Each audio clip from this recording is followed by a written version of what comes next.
ঢাকা বিশ্ববিদ্যালয়ের শিক্ষাঙ্গনে চলমান রাজনৈতিক প্রেক্ষাপটের মধ্যে নতুন করে আলোচনার কেন্দ্রবিন্দুতে উঠে এসেছে ইসলামী ছাত্রী সংস্থা। দীর্ঘদিন ধরে সাধারণ মানুষ এই সংস্থার কার্যক্রম সম্পর্কে অনেকটাই অজ্ঞাত থাকলেও সাম্প্রতিক ঘটনা এক ভিন্ন চিত্র উপস্থাপন করছে।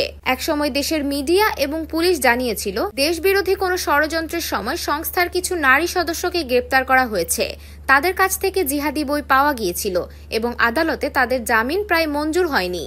তবে এখন সময় বদলাচ্ছে। শেখ হাসিনার পদত্যাগের প্রেক্ষাপটে জানা গেছে যে ছাত্রী সংস্থা মূলত দেশের কল্যাণে কাজ করছে। একদিকে তারা শিক্ষাঙ্গনে নারীর অগ্রগতিতে গুরুত্বপূর্ণ ভূমিকা পালন করছে, অন্যদিকে ক্যাম্পাসগুলিকে নিরাপদ রাখার কার্যক্রমও অব্যাহত রেখেছে।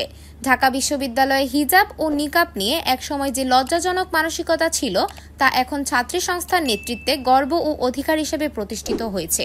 বিশ্ববিদ্যালয় প্রশাসন বা শিক্ষকেরা যেন এই গর্বকে কমিয়ে দিতে না পারে, তা নিশ্চিত করতে তারা সর্বদা সক্রিয়। সাবেক আইনজীবী সহনাহার তামান্নারা ঢাকা বিশ্ববিদ্যালয় ছাত্রী সংস্থার সহনেত্রী ও জাকসুর সদস্য পদপ্রার্থী এবার নতুন এক দৃষ্টান্ত স্থাপন করেছেন। শুধুমাত্র হিজাব নিকাব পরিহিত নারীরাই নয়, দীর্ঘদিন ধরে নিজের পরিচয় প্রকাশের দাবি জানানো নন হিজাবি শিক্ষার্থীরাও তাদের অধিকার প্রতিষ্ঠা করতে পেরেছেন।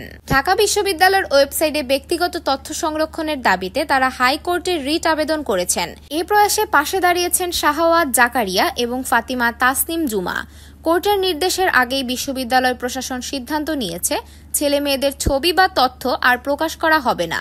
ছাত্রী সংস্থার কার্যক্রম শুধুমাত্র শিক্ষাঙ্গনেই সীমাবদ্ধ নয়, ভোটের আগে শিক্ষার্থীদের মধ্যে প্রভাবও ফেলেছে। তামান্নারাও তাদের সহযোদ্ধাদের কাজের মাধ্যমে শিক্ষার্থীরা তাদের কর্মকাণ্ডে আস্থা এবং উৎসাহ পেয়েছে। তামান্নারা সামাজিক মাধ্যমে লিখেছেন, অতীতের ভয় এবং হিজাব নিকাবের কারণে যে হেনস্থার শিকার হয়েছেন তা যেন আর কেউ না পায়। তিনি নিজেকে শিক্ষার্থীদের কণ্ঠস্বর হিসেবে দেখেন। তামান্নারা বলেন, আমি আপনাদের একজন, আপনাদের প্রতিনিধি হিসেবে কাজ করতে চাই। আপনারা যা চাচ্ছেন তা আমার কণ্ঠে এবং কর্মে প্রতিফলিত হবে।